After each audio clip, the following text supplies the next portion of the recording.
मित्रांनो, अक्षय तृतीया 3.5 मुहूर्तांपैकी एक संपूर्ण शुभ मुहूर्त मानला जातो. या दिवशी अनेको शुभ वस्तूंची खरेदी केली जाते. मग ते जमिनीची खरेदी असेल किंवा अनेको इलेक्ट्रॉनिक वस्तू किंवा सोने-चांदी. असं मानलं जातं की हा दिवस अक्षय दिवस म्हणून ओळखला जातो. म्हणजे कधीही या दिवशी ज्या वस्तू खरेदी करतो त्यामध्ये कधीही त्या वस्तू विकल्या जात नाही किंवा आपल्याकडून संपत नाही, त्यामध्ये वाढ होते. म्हणून भरपूर लोकं पैशाचे व्यवहार करतात किंवा सोने-चांदी खरेदी करतात. पण आजकाल सोने-चांदी खरेदी करणं एवढं सोपं राहिलं नाही.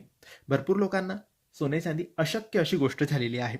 परंतु आपण 10-20 रुपयाची ही गोष्ट अक्षय तृतीयेच्या दिवशी नक्की विकत घ्यावी. तुम्ही दुसरं काही घेऊ नका, पण ही वस्तू नक्की विकत घ्या. याने लक्ष्मीचा आशीर्वाद तुमच्या घरात येईल, तुमच्या घरात भरभराट येईल. आता ही वस्तू म्हणजे लक्ष्मीची आवडती वस्तू आहे. ही वस्तू म्हणजे सफेद किंवा पिवळ्या रंगाची कवडी.